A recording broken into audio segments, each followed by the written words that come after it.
नीमच की पुरानी कृषि उपज मंडी औषधि मंडी में सोमवार को हुई तेज बारिश से किसानों को भारी नुकसान झेलना पड़ा है। शेड की कमी के चलते खुले में रखी किसानों की मेथी, धनिया, अजवाइन, तिल, इसबगोल जैसी कई कीमती फसलें भीग गई। किसानों का आरोप है कि मंडी के शेड पर व्यापारियों का कब्जा रहता है, जिस वजह से उन्हें अपनी उपज खुले में रखनी पड़ती है। उन्होंने कई बार शिकायतें की है, लेकिन कोई सुनवाई नहीं हुई। मानसून जल्द ही आने वाला है, ऐसे में अगर इस समस्या का समाधान नहीं हुआ तो किसानों की मुश्किलें और बढ़ सकती है। किसानों ने प्रशासन से तुरंत इस मामले में हस्तक्षेप करने की मांग की है। बताते चले कि नीमच की यह मंडी काफी पुरानी मंडी है। इसे मध्य प्रदेश की सबसे बड़ी मंडी माना जाता है। औषधि की मंडी के रूप में नीमच मंडी का नाम एशिया की सबसे बड़ी मंडियों में शुमार होता है। बावजूद इसकी व्यवस्थाओं को लेकर किसानों को अक्सर शिकायत रहती है। किसानों ने बताया कि उनकी 60% तक उपज आज पानी में भीग गई, जिसकी वजह से भाव में भी किसानों को भारी नुकसान उठाना पड़ा। सुनिए पीड़ित किसानों ने वॉइस ऑफ एमपी की कैमरे के सामने किस प्रकार अपना गुस्सा व्यक्त किया। इस तरह से नुकसान हुआ है बारिश में फसलों का बहुत भारी नुकसान हुआ है। बारिश रुक नहीं रही है। 12 बजे से बारिश चल रही है, 4 बज गई है, बारिश रुक नहीं रही, बहुत नुकसान हो गया। ये 250 को माल है, 2000 में बिका। 2000 बिका। हाँ जी। कितना नुकसान हुआ होगा किसान? नुकसान हमारे 30,000 का नुकसान ढेर होगा। 30 से करीब ढेर है। क्या क्या फसलों, कौन कौन सी फसलों का नुकसान हुआ? ये अजवाइन का है, जीरा है, मेथी है, तिल है। तो मंडी में क्या अव्यवस्था है, क्या देख रहे हैं आप बारिश में? कोई व्यवस्था नहीं है, यहाँ खुला है सारा माल, कुछ नहीं है, नुकसान हो रहा है, गीला हो गया सारा। व्यवस्थाएं बनी हुई है, कोई यहाँ आके कोई हमारी शुद्ध नहीं ले रहा है। और हम लगभग रात को 3 बजे से यहाँ आए हुए हैं।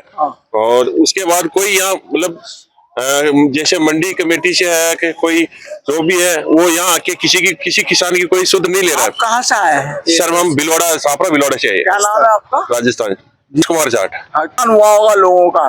सर काफी नुकसान हुआ है। ये मान के चलो आप, हर एक किसान के लगभग 60 से 65% नुकसान है। 60 से 65% नुकसान। आप बताइए भाई साहब। जी, गोपाल धाकड़, राजपुरा छोटशाली से आया हूँ। हाँ। यहाँ कोई मतलब हिम्बल के व्यापारी के कोई व्यवस्था नहीं है। यहाँ पर सब कास्का का माल गिला हो रहा है, मतलब कोई व्यवस्था नहीं है यहाँ पर। जी, ऐसा व्यवस्था बिल्कुल नहीं। और जो बड़े व्यापारी, जैसे जो बड़े व्यापारी हैं, उनका माल देखो टीन शेड के नीचे पड़ा है। और जो छोटे किसान है, किसानों का माल, व्यापारी का माल टीन शेड के नीचे पड़ा हुआ, व्यापारी का माल और किसान का माल नीचे पड़ा हुआ है। गुजरात का जितने भी व्यापारी का माल है ना, सबका टीन शेड के नीचे। और जितने भी काश्तकार है बाहर से आए हुए हैं, कोई भीलवाड़ा से आया हुआ है, केकड़ी से आया हुआ है, कोई चित्तौड़ से है, उन सबका माल नीचे है।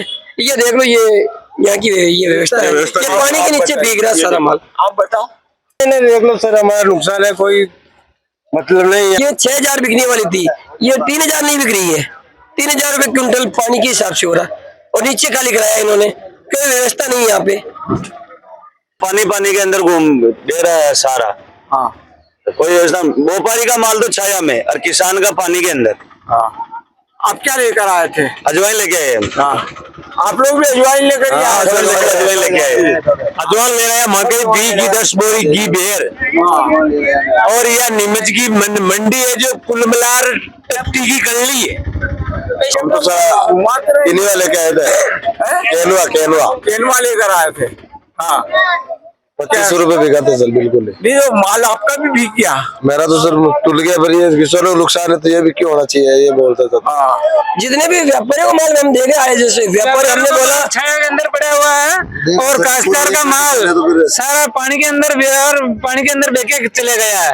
और उसको व्यापारी को बोला भाई कम करके ले रहे हैं। उस व्यापारी को बोला कभी पहले काश्तकार का माल तुलाओ, तो पहले काश्तकार का माल नहीं तुलाया जा रहा है और व्यापारी का माल तुलाया जा रहा है।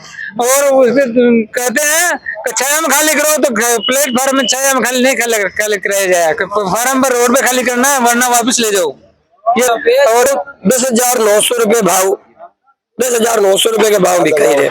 अब ये बिकने के बाद में इसके बाद व्यापारी तुलाया नहीं इसको, और जो भाव बिका उससे भी 1,000 रुपए कम करके तुलवाया उसने। 1,000 रुपए कम कर, वही व्यापारी भाव लगाया था, उसमें से 1000 जो भाव लग गया एक बार, इस डेढ़ का 10,993 रुपए बिका था।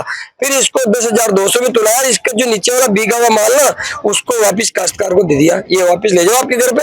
और क्या करेंगे, उसको सारा माल खराब हो गया। ये स्थिति। क्या नाम है आपका? लेकरा शर्मा। से माल का नुकसान हुआ है, बारिश आ गई, मंडी में क्या व्यवस्था है रही, क्या कहोगे? मंडी में कोई व्यवस्था नहीं है, पानी की व्यवस्था नहीं है, किसानों के साथ अन्याय हो रहा है। पहले मतलब बाहर का माल लेने की बात थी और व्यापारियों ने उधर से बाहर से लेके बाहर का माल नहीं लिया और अंदर छपरे का माल लेने के बाद में बाहर का माल लिया। किसानों का बहुत भारी नुकसान हो गया जी। ये साले बहुत गद्दार लोग हैं, वो किसानों के साथ बहुत गद्दारी कर रहे हैं व्यापारी लोग। ये नहीं कर रहा, उसको घायल करके डबल में वो नीलामी करते और भाव काटते मारते। व्यापारियों का माल छपरे में नहीं रहना चाहिए, व्यापारियों का माल छपरे पड़ी हुई है, किसानों के लिए बनाए, ये व्यापारियों का माल के लिए नहीं है। शाम को छपरे खाली होना चाहिए। इस तरह से नुकसान हुआ है बारिश में फसलों का बहुत भारी नुकसान हुआ है। बारिश रुक नहीं रही है, 12 बजे से बारिश चल रही है, 4 बज गई है, बारिश रुक नहीं रही, बहुत नुकसान हो गया। ये 250 को माल है, 2000 में बिका। 2000 में बिका। हाँ जी। कितना नुकसान हुआ होगा किसान? नुकसान हमारे 30,000 का नुकसान, ढेर हुआ, 30 से करीब ढेर है। क्या क्या फसलों, कौन कौन सी फसलों का नुकसान हुआ? ये अजवाइन का है, जीरा है, मेथी है, तिल है। तो मंडी में क्या अव्यवस्था है, क्या देख रहे हैं आप बारिश में? कोई व्यवस्था नहीं है, यहाँ खुला है सारा माल, कुछ नहीं है, नुकसान हो रहा है, गीला हो गया सारा।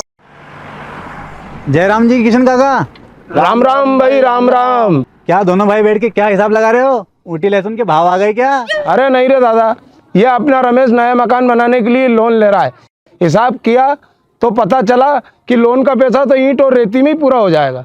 और अभी तो सीमेंट लानी है, सलिया लाना है, और तो ठेकेदार को भी पैसे देने हैं। मेरे तो कुछ समझ में ही नहीं आ रहा कि कैसे बनेगा मेरा नया मकान। अरे किशन काका, कहाँ इन रेत सीमेंट और लाल ईंटों के चक्कर में पड़ रहे हो? मेरी बात मानो तो अपने घर को बाबजी एएसी ब्लॉक से बनवाओ। इसमें ना सीमेंट और रेत की जरूरत होती है, ना ही तराई करने की झंझट। और लाल ईंटों के मुकाबले आपका मकान काफी तेजी से बनकर तैयार हो जाएगा। इससे आपके पैसे तो बचेंगे ही, साथ ही मजबूती ऐसी कि सालों साल देखने की जरूरत नहीं। और इससे आप अपना मकान ही नहीं, कुएं और खेत की बाउंड्री वॉल भी बनवा सकते हो, जिससे रोजड़ों की समस्या भी खत्म हो जाएगी। वाह भाई, ये तो कमाल की चीज है। फिर तो मैं अपना घर बाबजी ब्लॉक से ही बनवाऊंगा। और मैं अपने खेत की बाउंड्री वाल। ज्यादा जानकारी के लिए स्क्रीन पर दिए गए नंबर पर अभी कॉल करें। बाबजी एएसी ब्लॉक्स, स्टील से मजबूती।